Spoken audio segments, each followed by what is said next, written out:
그 1차적으로 발표를 이렇게 했는데 더 중요한 부분은 여러분들이 이 책에 대해서 궁금하신 점 이런 것들을 물어보는 부분이라고 생각을 하고요. 예, 이제부터 이제 저희들한테 여쭤보는데 제가 지금 이제 15분쯤 됐거든요. 근데 얼마 전에 대통령님이 자유로운 대화를 하시다가 몰매를 맞으셨기 때문에 우리는 그래도 좀 구조를 갖고자 앞부분에는 요렇게 선생님들을 다 생각하시면서 좀 질문을 해주시면 좋을 것 같아요. 보통 이런 거 질의응답 할 때 어떤 한 사람만 집중적으로 받으면 다른 사람이 마음에 상처를 받거든요. 그러니까 선생님은 선생님은 이제 비평과 아까 대중화. 예, 그러니까 우리가 그런 얘기를 당연히 하게 되겠죠. 이제 니네들끼리만 있는 비평은 과연 비평이냐, 그런 얘기를 할 수밖에 없고요. 여기는 비평의 형식. 선생님은 실제로도 글을 너무너무너무 잘 치세요.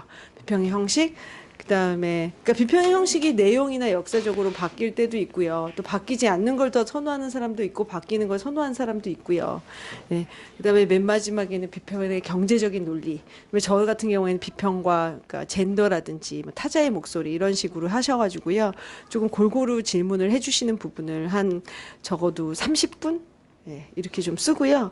그다음에 나머지 뭐한 5분에서 10분 정도는 좀 전체를 아우르는 질문 이렇게 할 텐데요. 하다가 그냥 빨리 전체를 아우르는 질문으로 가는 것이 좋겠다 하면 제가 또 그렇게 넘어가도록 하겠습니다. 그러면 질문을 조금 해주세요. 네. 그러니까 이제 아까 비평이 대중화에 대해서는 하실 부분이 많으실 것 같은데요. 저는 이렇게 딱 부탁을 드리기도 해요. 부탁을 드립니다.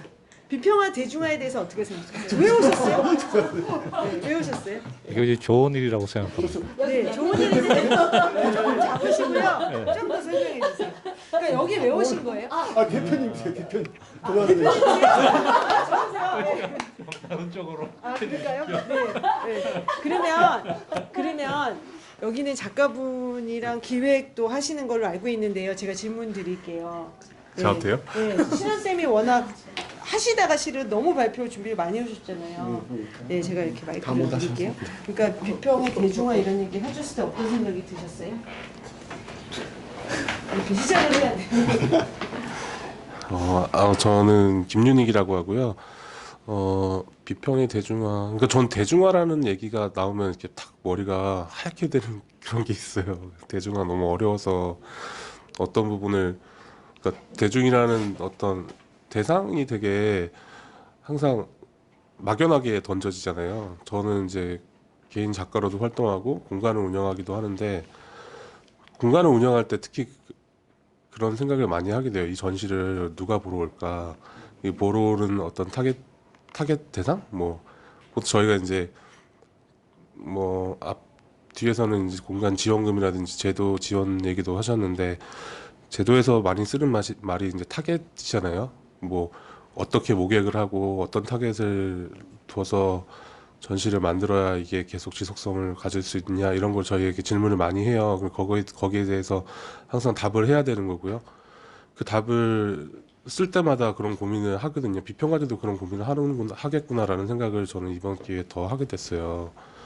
과연 우리가 어떤 대중의 어떤 설정을 어떻게 끌어낼 수 있을까? 어느 날 갑자기 내가 책상 위에서 대중 이렇게 하면 떠오르지 않으니까 그런 그 설정들을 어떻게 해 나가고 계신지 그 설정을 할 때 그 설정을 하는 게 어떻게 보면 대중화에 한 걸음 다가가는 어떤 방향인 것 같기도 하고요. 그래서 비평하시는 저희 작가 혹은 운영자로서의 대중성에 대해서 고민하는 것과는 또 다른 어떤 접근이 있을 것 같다는 생각도 들고 그런 부분을 좀 더 얘기 들어보면 어떨까 이런 생각이 드네요. 갑자기. 고맙습니다. 그냥 저는 나는 아무도 안 물어보겠다 생각을 했는데 아이고 고맙습니다. 근데요 그게 또 다시 제가 제일 좋아하는 그 이론가가 니클라스 루만이라서 또 저는 맨날 니클라스 루만만 노래를 부르는데요. 그 사람이 그 아트 앤 랭귀지라는 그 개념 미술가들의 행사에 초대가 되었고 그 사람 현대 미술에 그것도 개념 미술이 어떻게 이렇게 작동이 되는가를 직접 다행히 돌아가시기 전에 볼 수가 있었어요. 그런데 이분한테는 루만한테는 예술이 그 언어가 표현될 수 없는 영역이기 때문에 뭐 정의되기도 어려운 건데 그거를 언어로만 하는 예술이 이게 뭐지? 라고 처음에 생각을 했는데 근데 그렇구나. 근데 현대미술 이분이 파악한 바는 현대미술이 지향하는 바는 예술 자체에 얼마나 더 커팅엣지한 얼마나 지금까지 이 해왔었던 예술 실천에 더 진보한 그거를 그 개념미술이 특히 지향하는 거라서 그 관객과의 괴리는 어쩔 수 없는 생리적인 운명이다라고 얘기를 하세요. 근데 정작 우리가 글을 쓰거나 아니면은 미술 실천을 하거나 아니면은 미술 작품을 만들 때에는 더 나은 예술을 하겠다라는 생각을 하지 그냥 다른 걸 하겠다라고만 생각하지는 않기도 하고 그리고 뭐 승자 독식 뭐 그런 신자유주의 그런 것 때문에라도 누가 얼마나 더 커팅 엣지하는 사람이 내가 될 수 있느냐라는 생각밖에 할 수가 없는 사회적 여건이기도 한 것 같아요. 그래서 이래저래 작품을 발표를 하지만 더 에소테릭한 더 뭐라고 해야 돼? 더 어려운 예술을 할 수가 있는 사람이 내가 될 수 있을 것인가만으로도 벅찬 거예요. 그런 기본적인 조건이 되게 어려운 거는 같아요. 그래서 저도 그냥 실험을 하는 거지, 실험을 하고 있는 거지, 어떻게 될지 결론 저도 못 내고 있지만, 그러한 기본적인 시작점부터가 그렇다라는 답변을 드리고 싶고요. 오히려 조종환 선생님께 질문을 하고 싶은데, 여기서는 저희가 피하실 수 없으시죠? 뭐, 글쎄요, 그러니까 그 아카데믹한 비평을 관련된 책을 썼다면 선생님이 갈무리에서 출판을 하겠다는 말씀을 안 하셨을 거라는 생각도 들기도 하고 그리고 갈무리에서는 잘 모르겠지만 노동자를 타겟을 한 건지 아니면은 이렇게 랑쉐르가 말하는 목 없는 자를 타겟을 하셨는지 모르지만 익명의 어떤 시인들을 출판을 하시기도 하잖아요. 그래서 오히려 그런 비평적인 목소리, 모든 사람이 얘기하는 비평이 아니라 다른 목소리를 내는 걸 보신 것 같아서 여기 더 대중화에 한 말씀 해주실 수 있지 않을까라는 생각이 들었습니다. 예, 대중화라고 하는 말이 민주화. 네, 대중화라는 말이 그게 우리가 저는 문학을 전공을 했었기 때문에 원래 그 20년대 중반 이후에 30년대 정도 되겠네요. 그 문학의 대중화, 혹은 뭐 비평의 대중화 이런 표현들이 많이 나오고 창작 방법의 대중화 이런 표현도 사용이 되는데 대중화라는 말 자체는 사실 좋은 표현 같지는 않아요.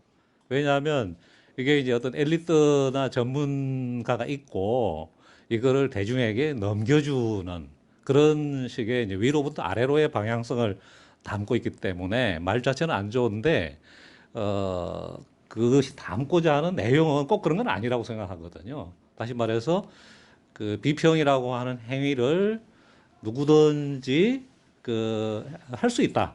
또 할 필요가 있다라고 하는 그런 취지를 함축하고 있다고 생각하기 때문에 그거는 꼭 위로부터 아래로라고 하는 방향성에 구애받는 것은 아니지 않는가 그렇게 생각을 하고요.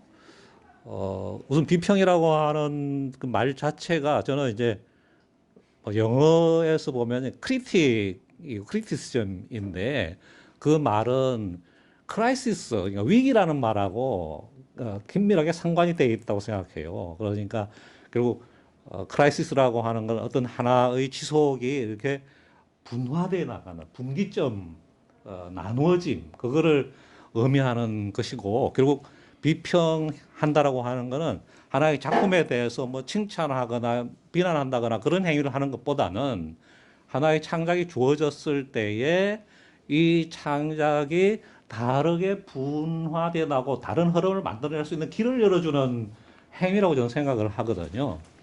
그랬을 때에 대중, 그러니까 많은 사람들이 누구든지, 저는 이제 다중한 표현을 많이 썼는데, 다중이 비평을 할 수 있다고 하는 것은 누군가가 그 발언한 것에 대해서 순응하고 그냥 받아들이는 그런 차원을 넘어서 이 각자가 자기 나름대로의 그 어떤 사유의 길을 열어나갈 수 있는 그런 능력을 갖춘다는 의미이기 때문에 지금까지 우리 사회에서 끊임없이 이제 수동의 위치를 강요받아왔던 그 당사자들이 능동적인 그런 주체로서 나설 수 있는 그런 계기가 주어진다라는 의미에서 저는 아까 좀 좋다고 생각합니다. 이렇게 말씀을 드렸어요. 근데 이제 우리가 이제 출판사에서 그 마이너리티 시선을 아까 이제 언급을 하신 것으로 생각하는데 그 똑같은 이유에서 저는 모든 사람이 비평가가 될 뿐만 아니라 모든 사람이 신이 될 수 있다고 생각하고 이미 되고 있다고 저는 생각을 하거든요. 마이너리티 시선에 실리는 그 출판되는 책들의 경우에는 뭔가 프로페셔널하게 전문 이력을 가진 사람들의 시집이라기보다는 생활을 하면서 시를 쓴 분들이 그냥 노동 현장에서 일을 하신다거나 또 지난번에는 그 물레예술공단의 그 작가분들 같은 경우에는 근데 미술하는 분, 또 음악하는 분 이렇게 다양한 그 직업 영역에 속해 있는 분들이 틈틈이 이제 시를 써가지고 이 시들을 시화전으로 이렇게 먼저 하고 그 다음에 시집으로 엮어낸 케이스에 속하거든요. 그래서 누구나 다 시심을 가지고 자기 자신을 그 표현할 수 있는 그런 능력을 갖고 있고 그것이 다른 사람들에게 굉장히 큰 공감을 준다고 생각하기 때문에 이런 걸 우리가 이제 출판한다. 출판이라는 말이 대중화라는 뜻이죠. 퍼블리싱 한다고 하는 거는 대중에게 알려준다는 말이기 때문에 알려서 이렇게 이 저자라고 우리가 부른다면 너무 권위적인 느낌이 드는데 시를 쓴 분들의 느낌과 생각을 공유하는 그런 환경을 만들었으면 좋겠다라고 생각을 했고요. 이번에 이제 비평의 조건 요 책을 내신 것에 대해서 저는 마찬가지로 생각을 합니다. 이게 어떻게 보면은 비평의 비평 같은 그런 방식으로 개입을 하는 거잖아요. 비평가들에 대한 취조문이고 또 일종의 신문이기도 한 건데 이런 방식으로 해서 이 비평이 취조 당함으로써 비평계라고 하는 것이 비평가한테 딱 이렇게 강요하는 어떤 고정된 메커니즘을 한번 질문하게 하고 그걸 깨뜨릴 수 있는 기회를 제공하는 차원에서 굉장히 중요한 책이 아닌가 그렇게 저는 생각을 했고요. 되려 지금 한번 물어본다면은 이거 같다. 그러니까 지금 신은정 선생님이 지금 다중지성의 정원에서 그 세미나를 하시는데 그림 읽기 세미나를 하세요. 지금까지 이제 다지원에 단 한 번도 개설된 적이 없는 독특한 유형의 세미나로 생각을 하거든요. 그러니까 이게 전시회를 같이 보러 간다거나 그림을 같이 감상을 한 연후에 그냥 혼자만의 느낌이나 생각으로 갇혀지질 않고 이거를 서로 모여가지고 이렇게 토론할 수 있는 그런 기회를 갖는 것으로 생각하는데 이런 게 비평의 대중화하고 갖는 그런 관계가 뭔지를 좀 질문을 드려보고 싶습니다. 그러면 비평의 대중화에 대해서 다시 질문을 선생님한테 하시는 것 같은데 간략하게만. 예, 그다음에 이제 옆에 선생님들 아니면 선생님이 해주셔도 되고 선생님도 해주실 수 있는 부분이 네, 있을 것 그게 더 같아요. 재밌을 것 같아요. 먼저 네. 질문을 하셨으니까 아까 한 얘기의 반복인데 제가 말이 설명이 잘 안 됐군요. 그러니까 그러니까 소통이에요. 그런 식으로 다중이 이 미술을 바라보는 어떤 시각들이 선생님들이 마이너리티 시선을 출판하는 것처럼 그렇지만 그것이 출판이라는 형식을 형식에 얹히셨다면 저는 서로 말을 하는 그 시츄에이션에 그것을 담았다고 생각을 합니다. 더 구체적으로 또 그런 예를 들어 비평계와 일반인들 그다음에 구독자를 늘려야 되는 현실적 이런 문제들 속에서 어떤 판단들 뭐 하셨는지. 경제 논리 때 제가 빼먹은 부분인 것 같아요. 지금 생각해 보니까 그 독자 문제, 독자가 늘리는 것과 대중화는 굉장히 밀접한 것이고 사실 저희도 고민을 많이 했던 문제거든요. 저희 피드백 중에 이런 것도 있어요. 미술 세계가 굳이 그런 일반 대중을 독자로 상정하는 이유를 모르겠다.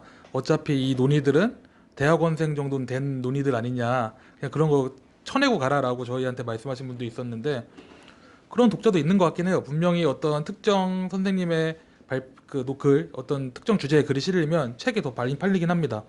100권에서 한 200권 정도. 그러니까 사실 경제적으로 의미가 없는 숫자인 거죠. 그래가지고 저희는 그래서 대중화가 필요하다고 되게 뼈저리게 느끼고 있었고요. 몇 가지 문제도 있죠. 기존에 뭐 아까 말씀하신 병신체라고 해서 미술 사투리라고 할 수 있는 거죠. 어떤 고등교육을 일정 이상 받은 분, 뭐 문학이라든가 어떤 다른 문화 분야에서 공부하신 분도 미술 평론 읽기 힘들 때가 있어요. 이건 완전히 사투리고 그런 것들인데 그런 것들은 좀 순화해 나가고자 노력을 했고 어떻게 보면 미술 비평이 어느 순간부터는 그런 엣지 있는 부분 말씀하셨는데 이게 단순히 작품이 어떤 아방한 것뿐만 아니고 미술계의 어떤 논란들이라든가 어떤 논의들 지금 막 한참 구설에 오르고 있는 주제들에 대한 논의가 비평가들이 사실 대중이 바라는 것 중에 하나가 그거잖아요. 전문가가 이거 교통 정리 좀 해줬으면 좋겠다. 근데 이런 것들에 대해서는 오히려 비평가분들이 침묵하는 경우가 많고 그런 것들을 저는 살리려고 편집장으로서 만약에 좀 몸을 사리시는 비평가분들한테 이게 제가 이렇게 꼬드겨가지고 글도 쓰게 하고 그래서 또 문제가 생기기도 하고 막 이번에 뭐 박근혜 대통령을 누드로 풍자했다가 했던 거에 대한 그림이 찍혔잖아요. 그거에 대한 기사를 썼을 때 박사모한테 항의 전화가 왔어요. 뭐 이런 문제가 있긴 한데 근데 그런 걸 해야 된다고 생각해요. 그건 엄청난 대중의 관심이라고 생각하거든요. 근데 문제는 그렇다 하더라도 잡지 판매량이 도저히 늘지 않았다는 거죠. 그래서 제가 결론 낸 거는 컨텐츠의 문제가 아니라 미술이란 것이 좀 고립돼 어떻게 있다 보니까 고립된 것이 아닌가. 단순히 엘리트 문화라서가 문제가 아니고 그냥 어떤 외딴 문화가 된 것이 아닌가라는 걱정이 좀 있어요. 그래가지고 사실 저는 제가 편집장 물러나기 전에는 어떤 카페벤에 갔더니 노블레스가 깔려 있더라고요. 아 이런 프랜차이즈를 하나 잡아서 우리 미술 잡지를 좀 무리해서라도 다 깔아봐야겠다. 사람들의 생활 공간에 좀 넣어봐야겠다라고 생각을 하다가 현실화하지 못하고 지금 나오게 됐거든요. 이런 것들에 대해서는 그래서 제가 무슨 말을 하고 싶은 걸까요? 대중화. 예, 좀 대중화를 위해서는 노력을 좀 지금 다 아는 분들이 독자랑 필자랑 겹치는 이런 상황을 벗어날 필요가 있다는 데는 동의를 합니다. 저는 이제 좀 다른 측면에서 대중화를 이야기해 볼 수 있을 것 같은데요. 사실은 대중들이 어디에 있냐면 인상주의 정도까지밖에 안 있어요. 그 이후에는 뭐 모더니즘, 인상주의 모더니즘이 하겠지만 그 이후에 포스트 모더니즘 이런 거에 대한 이론이나 어떻게 나왔는지에 대해서 전혀 알지 못하는 상황이죠. 그런 상황에서 국립현대미술관 서울관 가서 이런 작품을 보면 모르는 거예요. 흥미도 없고 재미도 없죠. 실제 포스트 모더니즘 정말 재밌거든요. 미니멀리즘도 나온 거 팝아트 나온 것도 엄청 재밌고 미니멀리즘이 어떻게 나왔는지 그 역사적 사례를 보면 정말 재밌는 일들이 많고 그게 어떻게 파생되는지 알면 정말 재밌는데 모르는 거예요. 왜 모르느냐? 교육이 잘못된 거죠. 예. 그러니까 문체부랑 교육부가 있는데 교육부의 힘이 훨씬 더 세다 보니까 문체부가 교육부에 뭐 약간 힘을 발휘하지 못해요. 그러다 보니까 교육 과정에 예술 철학이라든가 예술 관련된 과목들이 들어가야 되는데도 불구하고 들어가지 못하고 있고 그냥 그게 그냥 방과후 수업 정도로 지금 치부되거나 아니면 그냥 그냥 미술관에서 그냥 다른 수업 클래스를 만들어서 하는 시스템이 되다 보니까 그게 문제라고 저는 생각하거든요. 분명히 이제 과목 안에 국영수뿐만 아니라 예술 철학이라든가 예술 관련된 현대미술 특별히 그런 게 있다면 훨씬 더 소양이 높아질 것이고 그런 소양을 가지면 현대미술을 이해하고 볼 수 있을 텐데 그게 안 됐기 때문에 지금 결과적으로 이렇게 대중화가 어렵지 않을까라는 생각을 많이 하고 있습니다. 예, 저 어느 정도 짧게만 정리해 주시면. 어느 정도는 동의하는 게 서울시립미술관, 국립현대미술관 블록버스터 전시들은 또 사람들이 적게 오는 게 아니거든요. 수십만 명 단위가 오는데 그것들이 어떤 비평계로 흡수되지 못하고 있고 오히려 지금 일민미술관에서는 그 짤방전이라고 해서 현대미술을 조롱하는 게 차라리 낫다라는 그런 메시지를 주는 저는 좀 불쾌한 전시도 있고 그 어떤 좀 소통할 수 있는 그런 교육이라든지 아니면 기존 비평가들의 어떤 창구가 더 필요하지 않나라는 데 동의를 합니다. 이 부분은 워낙 또 재밌는 얘기니까 근데 좀 저희가 질문 갖고 또 나중에 얘기해 보도록 하죠. 아주 간단한 질문이긴 한데 비평의 대중화라고 했을 때 그냥 대중화 얘기 지금 하는 거 아닌가요?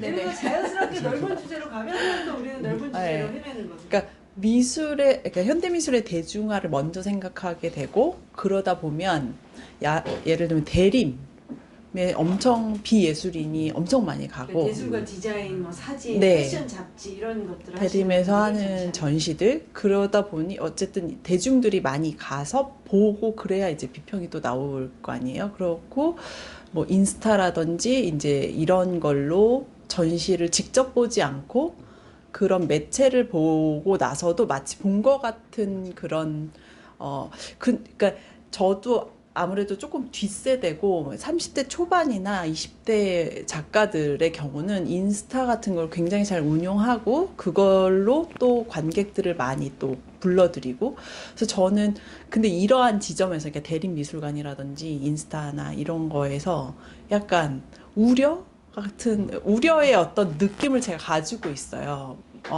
그런데 이 지점에서 그러니까 특히 비평은 이제 그 이후에 또 보고 나서 또 생겨나는 거니까 밀접하게 연관됐다고 생각했는데 어떤 그걸 바라보셨을 때 어떤 우려 혹은 아니면 저와는 다른 어떤 견해를 가지고 계신지 궁금해요. 네. 네. 그게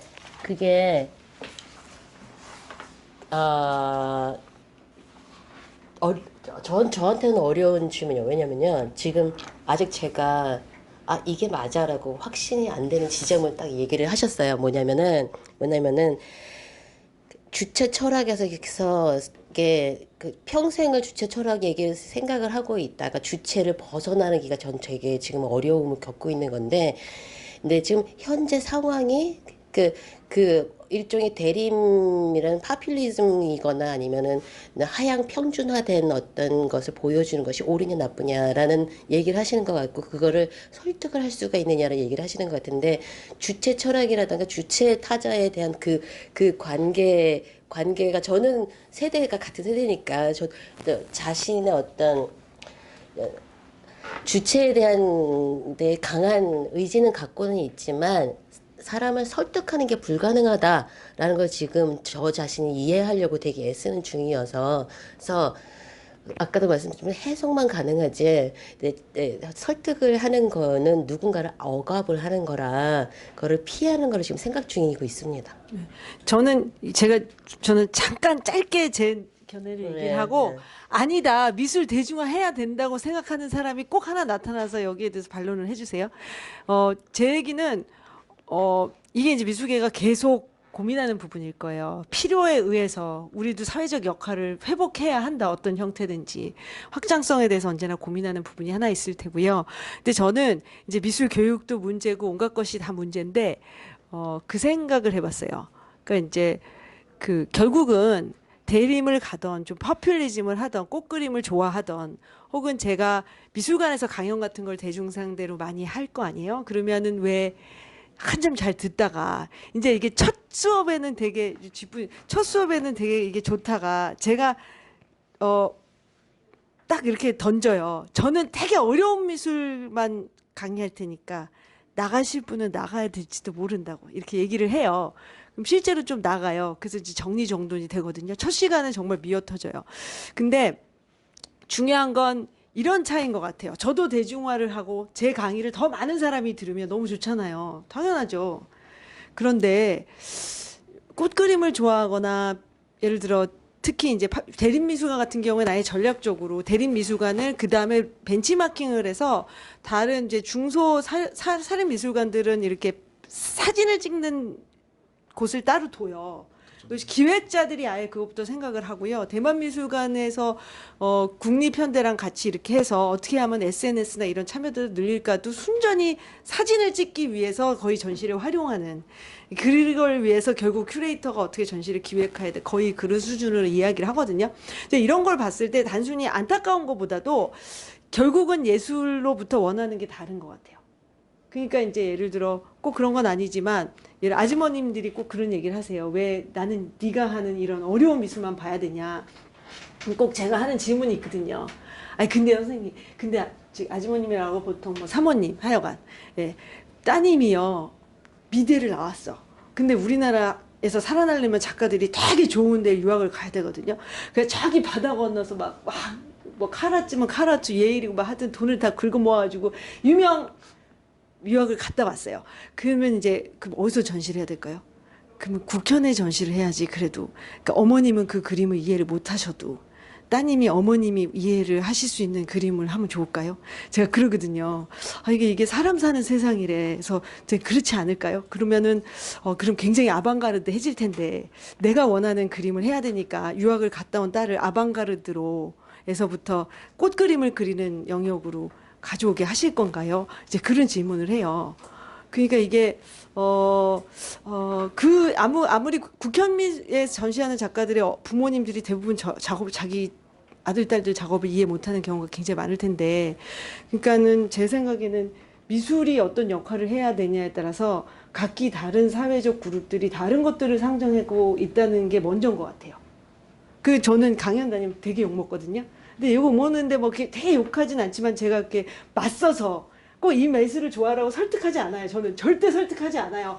근데 유학을 갔다 왔는데 우리 딸이 국현에 가야지 그 동네에서 꽃 그림만 하면 너무 좋을 것 같은데 그렇지 않은 욕구를 더 많이 갖게 되는 것 같다고. 이 분야에 있다 보면 이 분야에서 또 갖게 되는 욕구가 예술에 대한 욕구가 다르고 또 다른 분야에서 또 예술에 대해서 갖는 욕구가 다 다르니까 욕구가 다르니까 예술을 달리 규정하니까 당연히 엘리트적인 예술이라고 보이는 것도 실은 우리는 엘리트라고 생각하지 않고 이래야 더 재밌어. 새로운 미술을 해야 우리가 좀 외국도 갔다 왔고 우리는 새로운 걸 들었어. 우리 사회에 좀 새로운 미술을 갖다 줘야 되는 하는 그룹이 있냐 하면 나는 지금 이제 동호회 하시는 분들은 이제 리타이어를 하셔서 난 내 표현을 하고 싶어.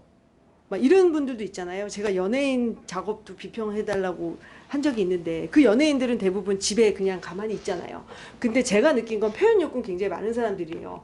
그럼 그 사람이 생각하는 정의하고 있는 예술이 또 다를 것이기 때문에 그 사람하고 아방가르드 하라 그럴 수는 없으니까 그래서 그런 다른 욕구들이 존재하는 그 상황에서는 저는 그냥 그렇게 얘기하거든요. 꽃그림 좋아하시고 트로트 좋아하고 힙합 다 괜찮아요. 근데 욕구가 다른데 막 영국에서 유학 갔다 와서 막 힘들게 하나고 너 꽃그림 그려야 돼 대중화 이럴 수는 저는 없을 것 같거든요. 이렇게 얘기하거든요. 되게 어려운 문제. 파이가 다르다고 얘기할 수 있을까요?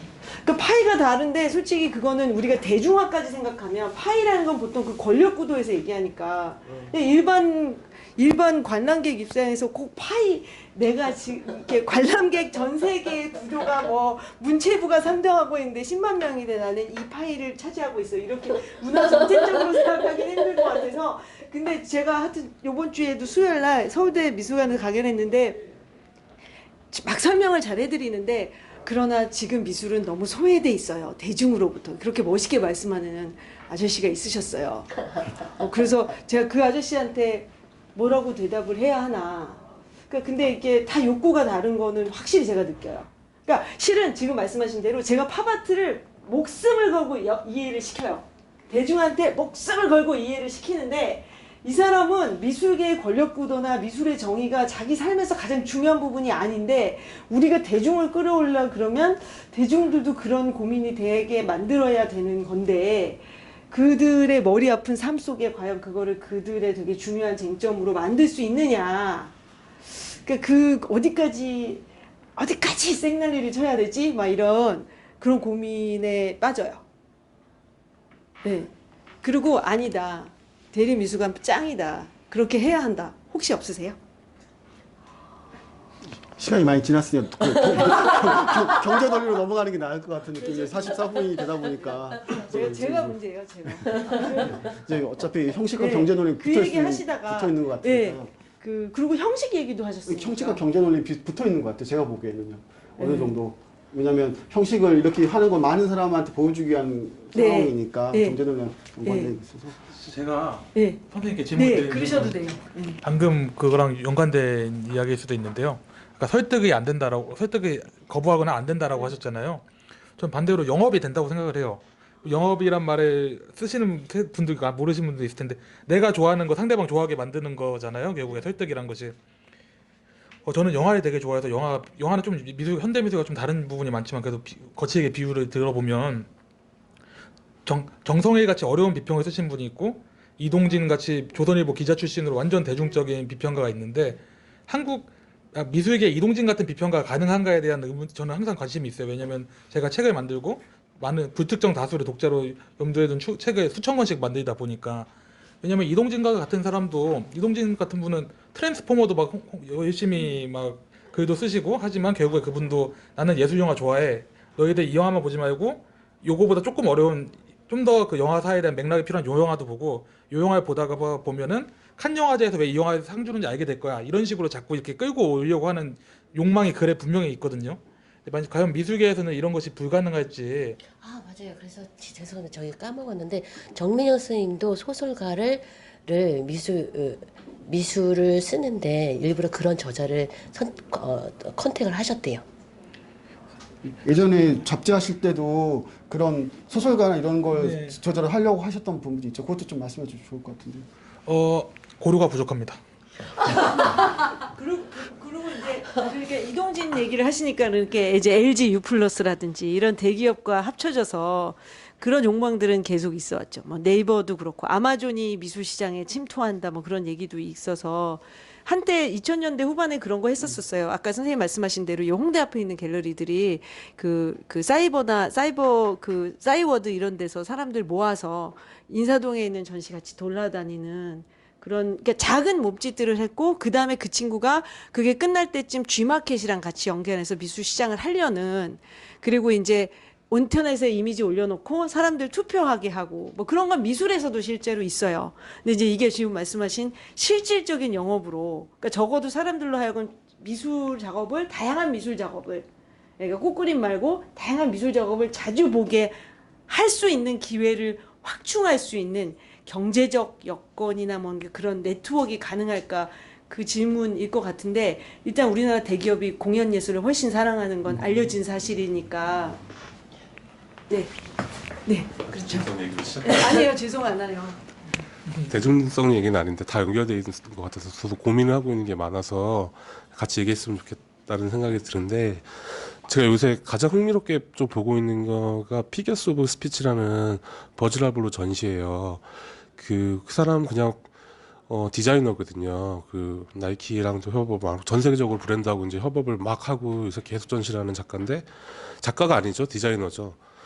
근데 그 사람이 피겨스 오브 스피치라고 패션 전시를 했는데 이제 순회를 하고 있어요. 전 세계를 순회하고 있고 그 사람이 뭐 물건을 내면 뭐 이케아랑 협업해서 뭐 가방이 나오고 어디랑 협업해서 가방이 나와서 사람들이 무지하게 많이 사요. 근데 그게 아무것도 내용이 안 담겨 있는데 근데 피겨스 오브 스피치의 전시를 제가 이렇게 봤는데 너무 이쁘더라고요.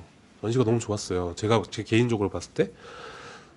그러니까 현대미술이라고 저도 현대미술을 좋아하고 현대미술을 하는 사람이지만 현대미술을 하는 사람의 입장에서 봤을 때 패션이나 디자이너가 만들어낸 전시가 이 정도 퀄리티까지 올라올 수 있구나라는 걸 제가 보면서 되게 즐거웠거든요. 그러니까 이건 되게 어떻게 보면 개방을 하는 거죠. 근데 이런 부분을 왜 고민하냐면 제가 어떤 플랫폼을 그 작품을 판매하는 플랫폼을 운영하는데 그 플랫폼이랑 뭐 기업이랑 이제 뭔가 이제 하게 되는 어떤 계기가 생겼을 때 뭐 예를 들어서 어떤 브랜드랑 패션 브랜드랑 하게 됐을 때 그거 정말 대중성이라고 이제 대중성이 고민을 해야 될 단계잖아요. 패션에서 보여주는 어떤 자신들의 미감이나 이런 것들이 미술의 미감이라고 연결해서 봤을 때 그들이 패션에서 말하는 그 미감은 굉장히 대중적인 미감이고 어떠한 설명도 필요 없이 설명이 되는 미감이잖아요. 전달이 되거든요. 그냥 미니멀한 미감입니다 하면 사람들은 미니멀한 미감을 사요. 의미를 따지지 않죠. 그런 부분에서 버즈라블로의 전시에서도 그런 의미를 좀 과정을 좀 보게 됐고, 그러니까 뭐 대립미술관에서의 전시에 대해서도 물론 이게 얼마나 하이 퀄리티냐, 로우 퀄리티냐에 대해서 미술의 어떤 단계 어법에서 봤을 때는 뭔가 볼 수 있는데 그것들을 이렇게 걷어내고 봤을 때 보여지는 어떤 경쟁성, 언어의 어떤 확 뚫려 있는 어떤 언어, 그러니까 그런 게 좀 설명하기는 되게 어렵지만 여러 장르 혼합되고 사용되고 하면서 막 열리고 있거든요. 제가 봤을 때는. 근데 그 안에서 대중성도 연결되고. 그런데 그게 그러니까 플랫폼 혹은 뭐 현대미술관 이런 거 말씀하신 국립현대미술관이나 이런 데서 대중성이나 혹은 열려 있는 뭐 모든 사람들이 이해할 수 있을 만한 미술을 해야 되는가라는 생각은 좀 고민이 돼요. 예를 들어서 브랜드나 이런 데서 사람들한테 열려 있는 어떤 걸 하는 건 오케이죠. 그냥 쉽게 접근해야 되고. 근데 국립현대미술관에서 꼭 굳이 그래야 되나? 국가의 어떤 세금이나 이런 걸 통해서 어떤 보호물 어떻게 보면 예술을 어떤 보호하고 있을 수 없는 보호하고 있다고 볼 수 있는 기관에서 인스타그램을 찍는 포토존을 만들어야 될 필요는 없거든요. 마찬가지로 미술 세계나 미술 전문 잡지 같은 경우에도 미술을 보호하고 있는 저는 매체라고 생각해요. 그게 다 한 방에 시장과 연결돼서 거기서 성과를 내야 되는 게 아니라 국가에서 어떤 보호를 해줘야 되는 어떤 매체들이라고 저는 생각을 하거든요. 그러니까 그게 어떤 미술 씬 안에서도 어떤 여러 단계가 있는 거예요. 저희 같은 작은 공간을 운영하는 독립적인 어떤 공간을 운영하는 데서 대중성을 얘기할 수는 없는 거죠. 거기는 보호해야 되는 거고 우리가 어떤 것들을 보호하고 어디부터는 바로 시장과 연결돼서 대중성과 어떤 싸움을 해야 되냐라는 어떤 단계는 좀 그리드가 다르다고 생각해요. 그런 부분에서 그 비평이나 혹은 매체 혹은 뭐 출판 이런 차원에서도 어떤 대중성과 바로 맞붙어야 되는 어떤 상황도 있고 그것들을 보호해야 되는 어떤 단계가 있다고 저는 생각이 드는데 그런 부분에서 그런 구분이나 어떤 식으로 그걸 보호하고 어떤 식으로 또 싸워야 되는지 뭐 이런 것들에 대해서 좀 생각을 좀 들어볼 수 있을까요? 그게 어떤 비평의 어떤 형식이나 이런 것과도 연결될 수 있을 것 같고 경제 논리하고도 연결될 수 있다고 생각이 드는데 비평 형식과 연관될 수 있는지 모르겠는데 제가 제일 싫어 제가 생각하는 제가 제일 좀 싫어하는 말 중에 하나가 미술을 무쓸모에 쓸모라는 형태로 이야기하는 거를 정말 저는 싫어하거든요. 미술이 쓸모가 없기 때문에 쓸모가 있다라는 형태의 이야기를 많이 해요. 그렇지만 지금까지 제가 봤을 때 특히 파스칼 길랭의 이야기를 하면 그러니까 포스트 아우라라는 형태의 아우라가 있었기 때문에 민주주의가 가능했다라고 이야기하거든요. 왜냐하면 아우라가 그 전까지의 어떤 군주로서의 왕으로서의 어떤 주목도가 있었는데 아우라를 상실하는 이후에 그것들이 민주주의라는 형태로 대통령제로 바뀔 수 있었던 어떤 계기가 됐다. 그러니까 한마디로 아이디어를 줬다는 형태의 말이죠. 한마디로 그래서 이제 미술이 그냥 물쓸모의 쓸모가 아니라 어떤 새로운 것들을 보여주고 제시하는 형태인데 그때 당시를 몰라보는 것일 뿐이죠. 그렇기 때문에 국가적 지원이 필요하다고 저는 생각하는 입장이에요. 지금 대중들은 저희가 이제 실험하는 모든 도전의 미술들을 알아보지 못하죠. 못하는 상태에서 이제 그것들을 계속 실험하는 게 작가들이고요. 그걸 알아봐 줘야 될 게 이제 비평가인데 그거를 지금 하지 못하는 상황들이 있었기 때문에 좀 문제가 있기는 하죠. 왜냐하면 비평가의 권위가 모든 이가 비평의 권위가 있어야 된다는 말을 하고 있는 건 아닌데 비평가 권위가 떨어지면서부터 이제 비평가의 발언 자체가 아무 영향력을 미치지 못하고 있는 상황이고 그냥 단순히 의견인 거 아니야라고 되다 보니까 그게 새로운 것인지 무엇인지 를 발견하더라도 비평가가 그거에 대해서 말을 하더라도 아무도 이제 반응하지 않는 그런 시대가 됐다는 것이죠. 그래서 결과적으로는 제가 말씀하셨던 것처럼 층위는 나눠지는 게 분명하고요. 그리고 저희가 이제 추구하는 것들은 특히 비평가 추구하는 것들은 그런 어떤 새로운 것들, 도전하고 있는 것들을 알아봐주고 그것들 이제 끌어봐주고 그것들에 대해서 써주는 것들 그런 것들이 중요하지 않을까라는 생각을 하고 있습니다. 이게 답변이 됐는지 모르겠네요. 또 다른 질문이 있어요? 또 다른 질문. 네. 또 다른 질문. 저는 그냥 들으면서 그 생각도 들었어요. 그러니까 이게 저는 굉장히 실용주의적인 사람이니까 보통 이런 게 이렇게 생존과 연관해서 동물 진화론 이런 거 들여다보면 왜냐면 우리가 취미가 필요한 건 다양한데 이 취미들이 필요하거든요. 생존을 위해서 각 사회가 발전해 나가기 위해서. 근데 이제 어떤 식으로 작동하냐에 따라서 우리가 그 취미를 그냥 둔다기보다는 물론 두는 사람 두고 파는 사람도 있지만 실제 생활에서 이 분야를 사회적으로 경제적으로 이끌어 나가기 위해서는 거기에 대한 것도 좀 생각을 해봐야 되지 않을까? 예, 그런 생각이 들었었어요. 왜냐하면 개방성도 되게 중요해요. 그게 동물 진화론 같은 거에 있으면 그러니까 층위가 있으면서도 층위가 일종의 그러니까 개방성으로 한 시스템이 다른 시스템으로 넘어가는 상황에서 층위가 있는 건지 원래부터 그렇게 다당제가 좋은지 그런 거에 대해서 되게 여러 논의가 있어서 이것도 그냥 편안하게 층위가 다양하면 좋다고 해서 끝날 문제는 아닌 것 같은 생각이 들기는 해요. 그러니까 이제 이게 지금 그러니까 그 얘기는 이 다양한 목소리가 공존하는 게 결국 모델이 바뀔 때 일어나는 일인 건지 아니면 아예 이 자체로 좋은 건지에 대해서 그 안에 있는 구성원들이 지속적으로 질문하는 것도 필요하지 않느냐라는 생각이 들었어요. 네. 혹시 저쪽 뒤에 너무 여기 젊은 친구들 중에 질문 좀 해주세요. 네. 아 본인도 젊은 친구신데.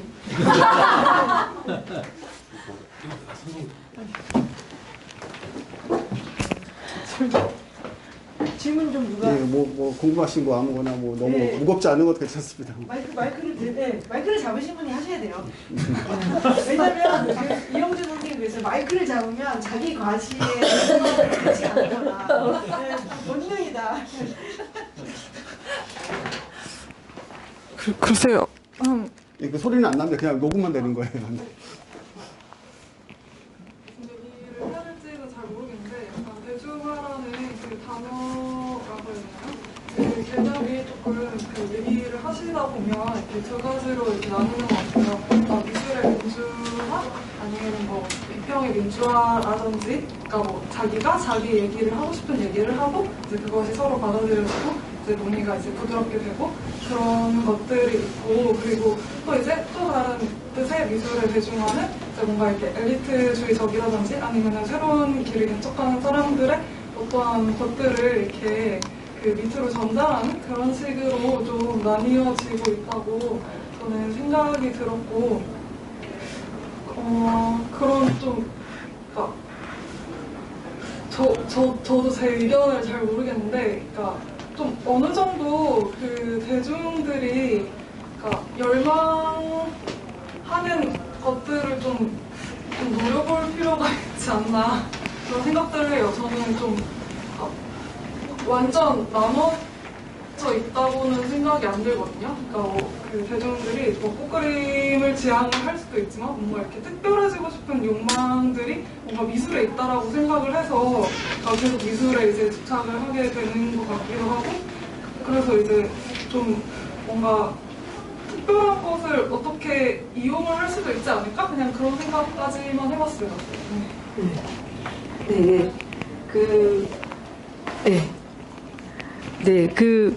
근데 이제 물론 그 안에도 층위가 있겠죠. 꽃그림을 좋아하는 아줌마는 정말 수업을 나가시고요. 이 미술이 뭔지 잘 모르겠는데 끝까지 남아있는 아저씨들 있으니까 이제 욕망이 다양하기는 하는데, 예, 그게 그냥 제가 아까 말씀드린 거는 복잡하더라는 거죠. 왜냐하면 그들이 미니멀리즘을 본다 한들 과연 얼마만큼 자기 시간과 에너지를 거기에 쏟을까. 그러니까 이제 절반의 성공을 성공이라고 해야 될까, 얼마의 성공을 성공이라 해야 될까, 현실적으로 그런 생각도 들긴 했어요. 그러니까 이제 왜냐하면 우리가 대중화를 할 때 이게 이제 그 대중화라기보다도 적어도 좀 넓은 사람들이 미술을 좋아한다고 느끼는 그 부분이 또 출판업자가 느끼시는 부분과 강연하는 사람이 느끼는 순간과 이게 좀 또 미술 시장에서 느끼는 순간이랑 다 다르거든요. 미술 시장이 제일 어렵겠죠. 자기 돈을 써서 혹은 쉬울 수도 있고. 근데 이제 이게 또 그걸 평가하는 기준 자체가 없다 보니 다양하다 보니까 완전히 층위도 물론 나눠지지 않지만 우리가 그걸 어디까지 어떤 전략을 갖고 노력을 해야 되고 어떤 전략이 성공했을 때 적어도 우리끼리만 하는 미술이 아니고 좀 넓혀졌어라고 말할 수 있는. 그러니까 물론 그 노력은 어느 누구나 계속적으로 경주해야 되는데 이게 이제 결국은 왜냐하면 그 노력을 경주하면 할수록 잃어버리는 게 분명히 생기기 때문에요. 그러니까 저는 정민영 선생님의 그 아트북스에서 나오는 책들에 대해서 좀 불만이 있었었던 게, 예, 왜냐면은, 그러니까 말로는 너무 좋고, 전 정민영 선생님을 너무 좋아해요, 개인적으로. 근데 실상 그 대중화를 하려고 미술사 같은 경우를 하다 보면 놓치는 부분이 굉장히 많이 생겨요, 실제로. 이게 예를 들어 우리가 저희 학회에서 그런 걸 한 적이 있거든요. 신사임당이 뭐 안견에 몽유 도원돈을 받다는 거는 있을 수 없는 얘기인데, 있을 수가 없어요. 왜냐하면 몽유동원도가 언제 일본에 갔는지 지금 정확히 몰라가지고 나라가 매시벅을 해서 언제 임진왜란 때 가기 전에 훨씬 갔을 가능성이 되게 높거든요.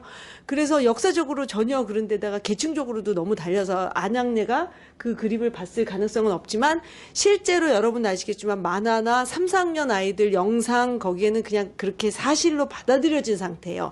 왜 그러냐면 그러면 굉장히 재밌잖아요. 몽윤동원대를 심사위원장이 봤어. 이러면 너무 재밌거든요. 그래서 미술사적으로 그런 사실들이 굉장히 많아요. 그래서 저희가 그런 학회를 한 적이 있어요.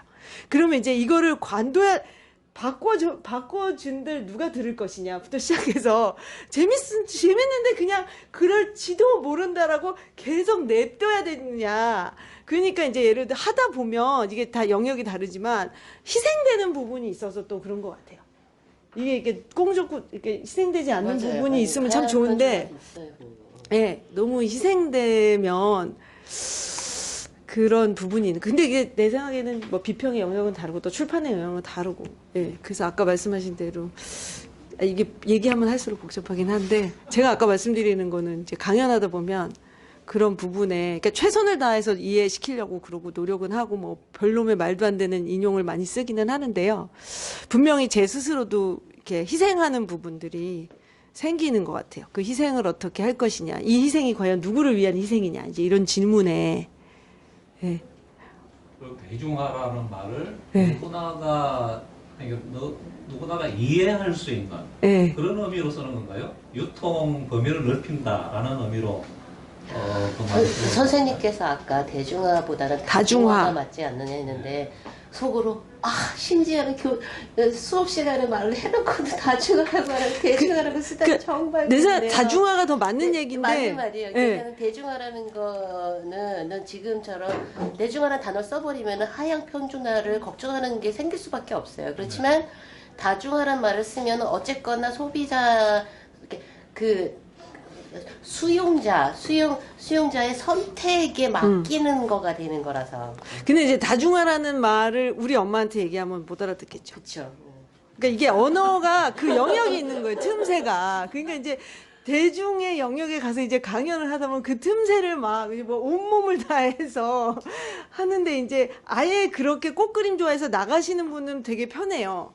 저한테 고민을 안 주시니까 저는 그냥 계속 그걸 보시면 되니까. 괜히 그런 거 괜히 미술사들은 머리 아프다고. 근데 이 중간에 있는 사람들을 어디까지 끌어야 할까? 그리고 그러신 분들이 되게 똑똑한 질문을 많이 하세요. 예술의 소외라든지 막 그런 단어를 쓰는 상태에 이미 뭐 나는 아또 단또나 그런 사람들을 절대로 인용하지 않아요. 그 사람들이 어렵지 않음에도 불구하고. 근데 제가 한 다음에 그분들이 되려 저한테 인용을 하세요. 그러니까 왜냐면 그 질문을 통해서 그 사람 수준을 알 수 있기 때문에 저는 인용을 하지 않아요. 왜냐하면 제가 인용을 해버리면 반쯤은 아주 어렵나 보다 이러신 분이 생기기 때문에 인용을 하지 않고 저는 컨셉트만 이야기만 하는데 그리고 곧바로 그 다음에 질문이 올 때 그 사람들이 이제 들어오신 것들이 이렇게 닿는데 언어 선택도 마찬가지인 것 같아요. 그러니까 결국은 이게 미술이나 이런 것들이 지금 비평도 그렇고 출판도 그렇고 어떤 언어로 전달을 하니까 그 언어가 무엇이냐도 또 중요해질 수밖에 없는 거예요. 왜냐하면 우리가 그 언어를 다 읽고는 어렵지 않았어 라는 사람은 그래도 점잖으신 분인데 애정을 가지신 분인데 일단 언어가 어려워버리면 안 읽어요. 저기서 하는 말인가 보다. 그러니까 뭐 할포스터 이러면 큰일 나는 거죠. 그런 식의 그런 미술계 사람들만 이야기하는 단어인가 보다. 이제 그런 부분도 있는 것 같아요. 언어적인 부분은 확실히 거기에 대해서 이제 제가 할 말이 있는데 제 형식이잖아요. 그 형식에 대해서. 문학에서 가장 중요한 게 첫 번째 세 개의 문장이거든요. 문장이거든요. 그 중에 가장 중요한 첫 번째 문장이거든요. 첫 번째 문장을 읽고 그 다음을 읽을 것인가 말 것인가 결정을 하고 그 다음에 이제 세 번째 문장까지 읽고 이거를 읽을 것인가 말까 고민을 하게 되는데 미술피용 그런 고민을 안 하는 걸 제가 너무 많이 봤기 때문에 저는 첫 번째 문장 가장 중요하게 생각하고 있고요. 그러다 보니까 아시다시피 뭐 첫 번째 문장만 모아서 만든 책들도 있잖아요. 그런 것처럼 이제 글쓰기 형식에서 그 사람을 어떻게 끌어들일 것인가, 그거 첫 번째 문장을 어떻게 재밌게 읽을 것인가에 대해서 고민을 많이 하고 있는데 그런 부분들이 어떻게 보면 뭐 형식의 문부도 있을 것이고 대중화의 부분하고도 연관될 수 있는 부분이 아닐까라는 좀 생각도 들게 됩니다. 그 대중화 부분이 아까 대중이란 말 때문에 하향 평준화가 되는 것 같은데 사실 대중이란 게 우리가 말한 여기서 말하는 대중이 모든 대중이 아니잖아요. 예를 들어 꽃그림 관심 있는 분은 나가셨다고 하는데 사실 꽃그림도 관심 없는 분이 진짜 대중일 수도 있는 거예요. 그러니까 강연에 찾아오신 분은 이미 대중이 아닌 거죠.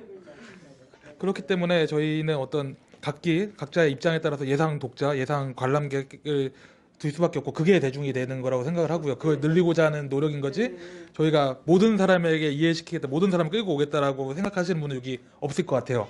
그리고요, 모든 분? 그럼 꽃그림을 관심 없는 분까지. 그 사람의 초이스라고. 예. 그리고 제가 생각하는 거는 아까 비평가라는 그 역할, 직구는 자기의 입장이 어떤 입장이든 상관이 없지만 자기의 입장을 상대방에게 어떤 기준점이 돼야 된다고 생각을 해요. 그렇기 때문에 어떤 대중들의 입장을 총합이 내 발언이 되는 거는 비평가로서의 자격이 아니라고, 어떤 입장이 아니라고 생각을 합니다.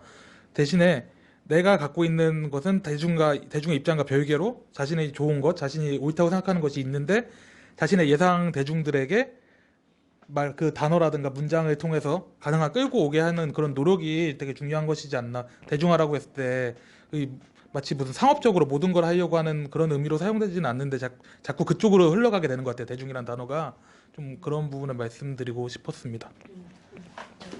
마지막 질문. 선생님이 대답해 주실 수도 있을 것 같은데. 아이고 죄송합니다. 오케이. 아이고 아프다. 저희가 5시가 다 돼가긴 한데요. 마지막 이게 마지막 제안 질문 뭐 그런 거가 아닐까 싶은데요. 5시가 다 됐는데도 아무도 페미니즘에 대해서 얘기를 안 해요. 페미니즘요? 아니 그거에 대해서 어떻게 생각하세요? 왜 우리는 그게 관심이 없을까요? 네, 질문에 페미니즘에 대해서 질문 좀. 젊은 남자분은 젊게 보이는 남자분. 네. 폴페미에 대해서 어떻게 생각하세요? 너무 관심이 없으셔서. 그런 게 아니라 네? 그런 게 아니라 네. 제가 페미니즘에 관심이라는 것을 없지가 않긴 합니다. 사실 그게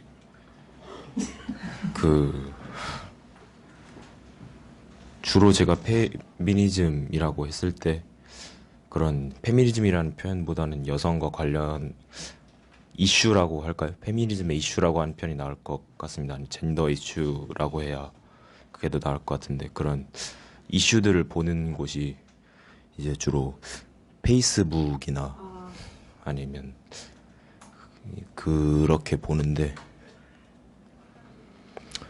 이렇게 이슈를 처음 접하게 되는 매체라는 게 전 되게 중요하다고 생각이 듭니다. 그러니까 그 어떤 동일한 이슈라고 하더라도 그것을 어떤 모 매체에서 보느냐 아니면 어떤 다른 매체에서 보느냐 아니면 어떤 사람이 그것에 대해서 이런 일이 있었고 이것에 대해서 나는 이러이러한 일이 생겼다 아니면 이런 식으로 이런 이슈에 대해서 보도를 하는 언론의 행태는 말도 되지 않는다라는 식으로 이제 그런 것들을 비판을 하는 형식으로 또 이슈를 소개하는 그런 언론들이 있는데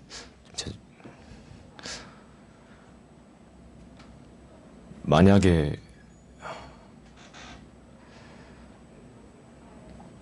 그렇다면 예술과 페미니즘의 관계에 있어서 그러니까 그런 사회 현상이라고 더 정확하게 표현을 해야겠지만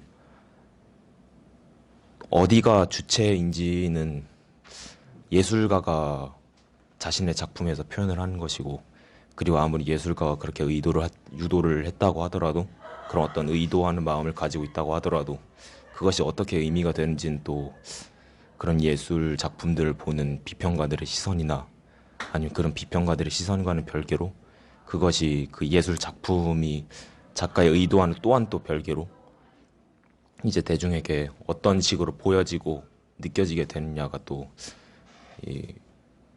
그게 또 있는 것 같습니다. 그래서 작가가 아무리 자기의 작품에서 난 어떤 여성주의에 아니면 나는 어떤 젠더에 관해서 그 어떠한 말도 하지 않았다, 어떤 것도 의도하지 않았다라고 하더라도 언어라고 하는 것이 그 사람에게 물론 그 사람의 생각과 마음 그 사람이 고유한 것이지만 그 사람의 언어는 그 사람에게 고유할 수가 없는 것이고 오히려 그 사람이 어딘가에 있기 때문에 그러니까 어떤 것에 대해서 그 언어라고 이를 수 있을 만한 것에 그 사람이 다가갔기에 즉 네, 그럼 네. 질문을 간단히만. 네. 그 지금 의견을 말씀해 주세요. 사실 저도 마이크를 받은 입장이라 질문 그러면 제가 왜냐면 이제 마지막에 제가 간단하게 그 얘기랑 같이 대화하듯이 얘기할 거예요. 아니면 더 얘기하시고 싶으신 분? 따로 없습니다. 전 저도 되게 들으러 동의해요. 선생님이 말씀하신 거에 되게 동의하고요. 그냥 제가 그러니까 예를 들어 요새는 연구에 대해서도 그런 얘기를 하거든요. 왜냐하면 연구자가 굉장히 객관적이어야 된다는 거에 대해서 심지어 사회학에서도 그 부분을 노출하기 시작해요. 예를 들어 우리가 사회의 모집근에서 연구하면 뭐 20대 뭐 가리봉동에 있는 사람한테 물어봤다. 막 이렇게 설문지 조사를 할 때 하잖아요. 근데 이제 점점 연구하는 사람의 네 정체성도 거기다 넣으라는 시점으로 가요. 그렇잖아요. 제가 가리봉동 아줌마랑 물어보는 거랑 안쌤이 가리봉동 물으면 다를 거 아니에요. 우리가 일단 표정도 다를 테고 저는 잡아먹을 듯이 그러니까 다를 거란 말이에요. 그러니까 비평가의 시점이 들어가는 어쩔 수 없고 그것이 제 생각에는 제약일 수도 있고 자유일 수도 있어요. 그러니까 만약에 제가 여성주의적인 시점으로 더 보겠다. 혹은 아니겠다라는 게 틀리다 맞다라기보다 심지어 정치적으로 너무나 편향적이라고 비판을 받을 수 있을지 모르지만 적어도 비평의 영역에서는 좀 자유롭지 않을까. 그리고 그게 저한테 자유가 될 수도 있고, 말씀대로 제약이 될 수도 있겠죠. 그래서, 기다 아니다가 아니라, 그런 면에서 해석의 여지가 저는 있다고 생각하고요. 그 다음에 다른 레이어로 아까 작가의 의도에 대해서 말씀을 하셨는데, 그 작가의 의도에서부터 비평가들은 스스로 자유로워지려고 노력을 하겠죠.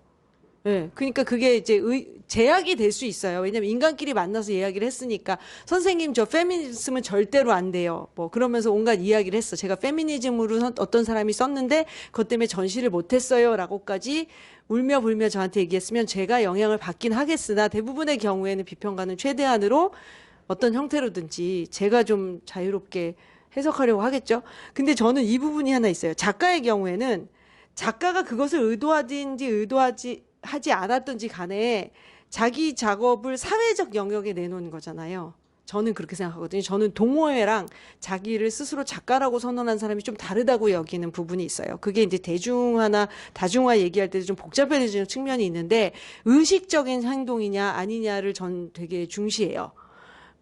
그러니까 왜냐하면 의식적으로 하지 않은 동호회 아줌마의 작업에 대해서 제가 굉장히 진지하게 그가 그 작업을 구현했었던 목적이 자기의 실현이라든지 어떤 면에서 자기 어떤 삶에 대한 다른 방편이었다면 굉장히 미술계의 잣대를 가지고 제가 논하는 거는 무의미하거나 그 상대 양자한테 다 도움이 안 된다고 생각하지만 적어도 어떤 작가가 그 시스템을 암묵적으로 이해하는 관계에서 저는 절대적인 예술의 정의는 없다고 생각하는 입장에 가깝기 때문에 그러면 어떤 예술계라는 사회적 메커니즘 안에 자기의 작업을 던져놨을 때는 그것이 사회적 어떤 역할을 하고 그것에 대한 다양한 해석이 가능할 수밖에 없는 다시 말해서 이 작업이 사회적 역할을 하는 거죠. 무기물이지만 그런 거는 서로 열려놔야 된다고 생각해요. 그래서 말씀하신 대로 내가 여성이라고 해서 이 작업을 했던 아니면 젠더 이슈를 다뤘던 안 다뤘던 간에 그것에 대한 그 작업이 그 작가로부터 약간 분리돼서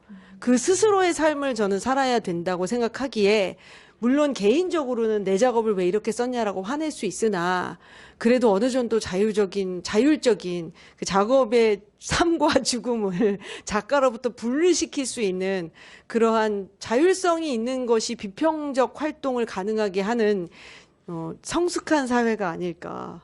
가능한지 모르겠지만 정치적 논쟁도 전 만취랑하지라고 생각해요. 그것이 좀 더 자율적인 하루아침에 이루어진다고 생각하지 않는데 예, 정치적 의견과 마찬가지로 어떤 것에 대한 젠더적 이슈를 가지고 해석하는 것조차도 약간 완벽하게 자율성을 가질 수는 없겠죠. 하지만 그것을 그대로 두는 것은 여러 사회적 메커니즘에 의해서 이루어지는데 특히 작가 입장에서는 그거는 일단은 좀 해야 되지 않냐. 네, 네, 저는 정말 너무 수르기 때문에 네, 사회를 저한테 맡기시는 게 하여튼 너무 오늘 이렇게까지 예, 끝을 멋있게 맺기 위해서 정말 갈미우리 출판사님이 출판사가 되게 도와주셨고요. 그리고 무엇보다도 이렇게 좋은 자리를 마련해 주셨고, 그리고 끝까지 남아서 이렇게 토크도 해주신 거 전 너무너무 감사하고요.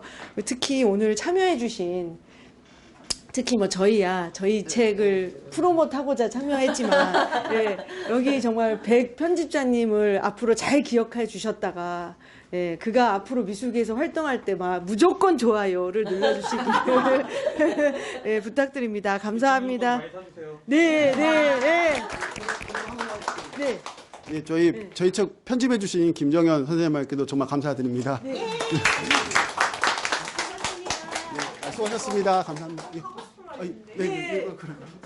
제가 이번에 책을 내면서 병신체라는 말에 대해서 좀 고민을 하게 됐거든요. 그래서 그게 보그 병신체라는 패션 칼럼니스트가 패션 칼럼을 비판하는 어떤 사람의 말이었더라고요. 그래서 이제 전방위적으로 쓰이고 있는데, 근데 그렇게 하고 나서 이제 제가 뭐 SNS나 이런 걸 보면은 저한테 이제 그 말이 되게 상처가 될 수 있는 패친들이 굉장히 많은 거예요. 그래서 그거를 느끼고, 이 말을 쓸 때 의식적으로 좀 해야 되겠다. 이거는 아니다. 그러니까 비하를 누군가를 하는 그런 말이니까, 네, 그렇게 생각을 해서 이 자리에서 공유하고 싶었습니다. 네. 감사합니다. 오늘 와주셔서 감사합니다. 가셔도 됩니다. 이제. 감사합니다. 감사합니다.